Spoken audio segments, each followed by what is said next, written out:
sinulog ng Cebu sa tinaguriang taunang pista ng Santo Niño at habang ang mga kapatid natin ay abala sa paghahanda sa paggunita nito, kumustahin po natin ang bentahan ng mga Santo Niño straight from our Nyora na live po ngayon sa Santa Cruz, Manila. Mami Chiki, magkano po ba ang presyohan dyan ng mga batang Jesus?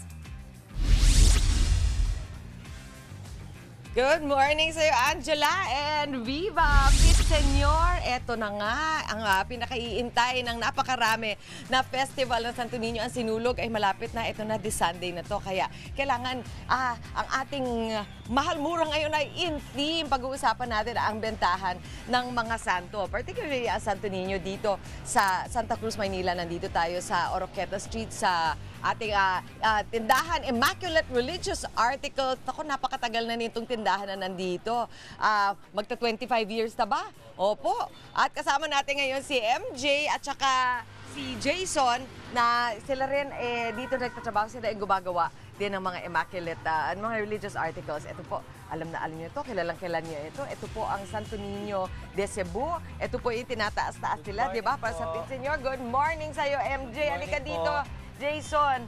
At ako po ay natutuwa dahil nandito yung iba-ibang klase ng mga Santo Niño na sineselebrate natin. Alam nyo po, hindi nyo maitatanong, hindi lang po sinulog, kung hindi nandyan din ang piyesta ng Santo Niño sa Tondo, nandyan din naman yung sa Dinagyang, sa Iloilo, at nandyan din yung Ati-Atihan sa Kalibo, at lahat sila may kanya-kanyang mga iba-ibang ninyo na sineselebrate. Pero ito siguro ang pinakakilala ninyo dahil lumaki na nga ng bongga ang Sinulog Festival. Pero daanan natin, bababa ko pa bahagya, baba natin yan. So, ito MJ, ang pinaka-defining feature ng Santo Niño de Praga, de Cebu is ano yun? Ano yung pinaka, yung parang talagang pagtingin mo pa lang, alam mo na, Santo Niño de Cebu? Kasi po yung ano po niya, yung pagka ano po, maganda po yung damit niya. Oo. Saka yung ano po niya, yung sa kulay po ng muka, Oo nga. maitim po, ganun po. Maitim ano? Tapos ito, halika dito Jason, ikaw gumagawa ka nito. So ano talaga pinapalipad ng ganyan yung damit? Ano po, yung sa design po, talagang malaki po pinagkaiba. O gusto nyo parang nakalipad ng ganyan, di ba? Tapos lagi siyang pula. Yes ma'am, kulay red lang talaga. Pwede rin naman pong green. Depende po sa customer kung gusto nila green o red, ganyan po. Pero parang ganyan, naka-fly yung ano, no? Ganyan. Tapos talaga ito yung size na parang meron kayo hawakan. Opo, ganyan lang talaga siya. Tsaka yung damit niya po, talagang nakabuka siya, tapos yung design niya po iba talaga, ma-design talaga siya. Oo. So ikaw umuukit niya. Sige, napakahirap yung nakaganyan, di ba? Naka-piece yun yung mahirap. Sige, daanan lang natin na mabilis yung mga presyuhan dito. So ito nga ang Santo Niño de Cebu, magandang quality tsaka napakaganda nung pagka-ukit. Nasa 900 pesos po yan ngayon. Last year, magkano yan? 2.5 po. Ibig sabihin, bumaba?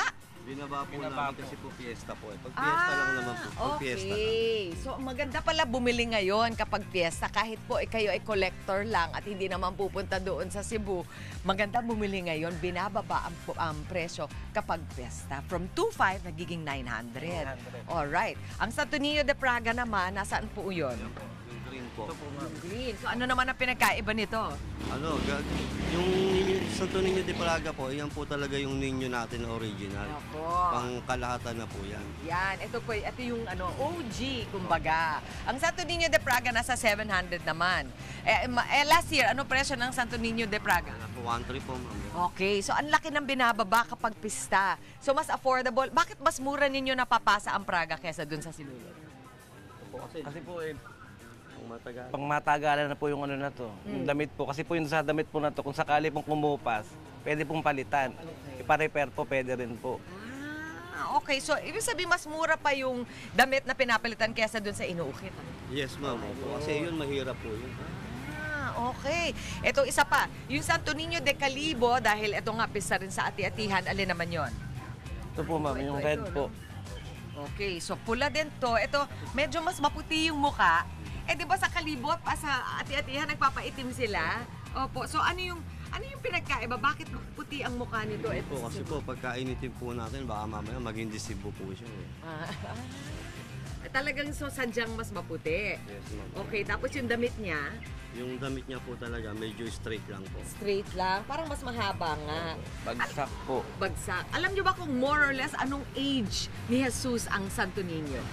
Ilang taon? Hindi ko pa ganong alam. Oo nga, aalamin namin yan at sasabihin namin sa inyo. Magkakwento pa tayo tungkol sa Santo Niño at iba-iba pang mga produkto rin na nahanap dito. Oh, bago pala tayo bumalik sa studio, eto, natuwa ako. Meron palang ganito, yung tinatawag nila na Santo Niño de Palaboy.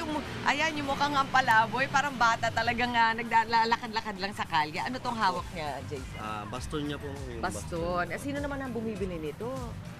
Marami din po dito yan kasi sa mga ano po, yung gusto nila, yung mga tao po kasi, ang ninyo po kasi na tinatawag, talaga gusto nila, meron sila sa bahay. Sa bahay. So, linalagay sa bahay. Ang cute naman, ano, very Pinoy. At yung huli, yung para sa business, asan yung sabi nyo, yung mga binibili ng mga...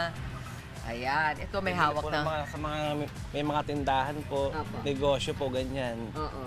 Magkano naman itong mga Santo Niño de Palaboy at saka yung Santo Niño de la Suerte? Ito po yung de la Suerte, nasa Po yun, 700. 700 po. Okay. Tapos yung isa 200 to 250 lang, very Opo. affordable, ano? Sige. At bago tayo bumalik sa studio, ito po ang sasabihin ko sa inyo. Welcome to Immaculate Religious Articles. Ito po ang Welcome Santo Niño. Bago po nilang design ito. At para rin sa bahay. Ang cute, ano? Sige po, mag-explore pa tayo dito. Mamaya papakita pa natin iba-iba pa nilang mga tinitinda dito sa Immaculate Religious Items. Back to studio. Maraming salamat po, Mami Chicky. At ngayon naman po, dumako tayo sa iba't iba pang klase ng santo sa Immaculate Religious Articles sa Santa Cruz, Manila. Muling ipapasilip po sa atin yan ang ating favorite Nyora, Mami Chicky. Mami, good morning po! Ano po ba mga dapat naming malaman tungkol sa Santo Niño, lalong-lalo na yung mga kapatid nating mahilig bumili nito? Yes, Mami Dims. Ako, marami na ako natutunan dito. Alam mo, nabanggit mo nga, marami sila iba-ibang mga religious articles dito sa Immaculate Religious Article Store. Yan ang pangalan ng kanilang tindahan. Pero concentrate muna tayo, Dims, dito sa Santo Niño dahil napakarami mga variants, iba-ibang mga style ng Santo Niño ang meron pala available sa mga mahilig mag-kolekta. Gusto ko pakita sa inyo itong napakalaki. Life-size Santo Niño. Ilang feet ito? Ano? 4 feet po. 4 feet ito. Ito gawa mismo ni Jason. Pero actually, Jason, anong mas madaling gawin? Yung maliliit o yung malalaki? Yung mas malaki po kasi po, madali siyang designan. Oo. Kumbaga sa maliit po. Oo nga. Mabilis po siya. Kailangan pulido, tsaka yung kamay mo hindi pwede Opo, di siya magalaw. Anong parte ng mukha natin? Anong parte ng Santo Niño yung pinakamahirap gawin? Yung magano po ng mata, yan. Mata. Yung iba po kasi masiselan. Siyempre, kinakailangan naka-straight po yung paningin niya, ganyan. Tapos sabi ko nga pati yung mga daliri, di ba? Opo, kinakailangan po, puliduhin mo yung mga daliri niya. Tapos yung mga damit niya, kinakailangan ma-forma talaga siya. Ayun. So sa amin naman, kapag nasa bahay na namin, dinidisplay yan. So nadudumihan. Paano ba yung magandang paglinis at para hindi siya, yun na nga, para mas matagal yung buhay niya? Papagpagan lang po siya, pinapagpagan lang. Pero meron din naman po kami, pinapaliguan siya. Pwede siyang hugasan, ganyan, sabunin. Okay lang. Okay lang. Okay, sige. Dito, eto, meron tayong isang ready na bihisan, ano. Ikaw, MJ, gumagawa ka rin, nag-uukit ka rin ng mata. Pero marami sa inyong mga customer, gusto sila ang namimili ng damit. Damit, opo. Depende po sa customer. Kasi po may customer po na gusto po nila ng kulay red, kaya green po, ganyan po. Red at green lang ang nakikita ko. Meron bang ibang kulay ng damit? O talagang Yellow. pwede Yellow po, rin. opo. Pwede rin naman. O sige, so, eto talagang alam mo, parang manika lang, lalo na pag ganito kalaki, ano? Opo. So, pati yung pagkagawa ng damit, may iba-ibang mga style din. Ito, nakapantalon. Meron din dress.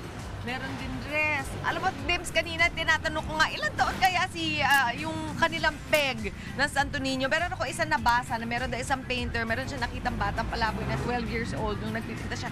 So yun yung naging peg nung muka na ginamit niya sa ginagawa niya. Pero sa tingin ko, iba-iba meron parang parang toddler or mga Opo. 6 years old. Basta bata. Yes, ma'am. Oo. Opo. Ikaw, Magiging bata siya. tanong mo, mga ilang taon kaya yung peg na pagka gumagawa ka, parang May anak ka na ba? Wala pa po. Pero may pamangkin ka. Opo. Mga bata, mga ano yan na, siguro nasa 4 years. Mga ganun po. 4, 5 years old. Ang cute, ano? Opo. Oo. So ito, ano ang pinaka parang mahirap gawin sa mga damit naman ng Santo Niño? Mga tinatahi po. Oo. Katulad po ng borda. Yung burda, ito Borda yung mga po. design-design. Ito lang po kasi yung mga ordinaryong damit lang po. So magkano ang bentahan ninyo ng damit? Mga damit po namin, pinakaano po, 800 po, terno na po. 800 terno na. Opo. Kasi pwedeng palitan yun, di ba? Okay. Ito nakita ko. Ano ba itong nandito sa... Ano ba ito? Alam niyo ba kung Pilikmata ano po. ito? Ayun. Pilikmata pala! Okay, pwede kong buksan? Sige po. Ito pala itsura. Kami gumagamit din kami ng pilikmata. Yung mga, di ba, yung mga nanay dyan, nakikaya. Alam niyo yung mga falsies ginagamit natin. Ito, iba ito. Ito yung para sa mga Santo Niño, para sa mga imahe, pati sa ibang imahe linalagyan po. ninyo. Paano kaya? Paano ba ina-apply ito? Kinugupit lang po dito, ma'am, sa ano. Tanggalan po ng kabraso. Okay. So, anong buhok ng ano to? Ng tupa po. Ay, buhok ng tupa. So, gugupitin mo dito sa papel, tapos, Kasi paano? iuhulma po dun sa pinaka mata na po niya na yan. Mapungay ito doon sa ibabaw tsaka sa Opo. ilalim. Pwede kaya sa tao to? Hindi po. Pwede. Kasi ididikit Opo, na kasi di ba? didikit po eh. Oo nga. Tanong ko sa'yo, on a personal note, eto lalo na si Jason dahil ikaw ang madalas gumagawa. Ano ang naidudulot sa iyo ng itong trabaho mo, yung paggagawa ng mga imahe? Parang ano, syempre, deboto po kami ng mga Santo Niño din, ganyan, Mama Mary. Syempre, ano rin po, parang naano namin sa puso namin na talagang, kasi yung ibang tao dito, pag tinatanong kami, nasa puso nyo ba yung ano? Opo, ma'am, habi kong gano'n. Siguro nakakatulong din yan sa pagkagawa ninyo, no? At nararamdaman at nakikita din nila sa doon sa mga ginagawa ninyong produkto. Meron ka bang dasal or meron ka ba yung panata o araw-araw na hinihingi kay Sr. Santo Niño? Syempre, sana maging maayos na rin yung ano namin, ganyan, yung buhay din namin. Para, syempre, lahat naman po talaga, deboto ng mga Santo Niño, ganyan. Syempre, naano rin namin na sana ligtas din kami. Lalo ako, galing ako sa aksidente. ganyan. Ipagdadasal ko yan na gumaling na itong aksidente mo at napakahirap kasi magtrabaho pag nakasaklay, Oo, di ba? O ikaw naman, MJ, anong pinagdarasal? Yung pong pinagdarasal ko lang po sa akin, yung pong sa araw-araw po, na yung mga maging healthy po. Oh, ang ganda naman. And syempre kasi January, so para sa buong taon na yan, di ba?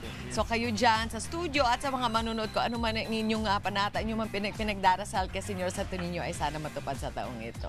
Back to studio, maraming salamat sa inyo. Maraming salamat, Mami Chiki. Ang dami na naman po naming natutunan mula sa inyo. Thank you po. Mga kapatid, Chiki Roa Puno po. Simulan ang inyong araw na puno ng impormasyong kapaki-pakinabang. Sama na sa isang makabuluhang umaga. Tumutok at mag-subscribe sa social media pages ng News 5.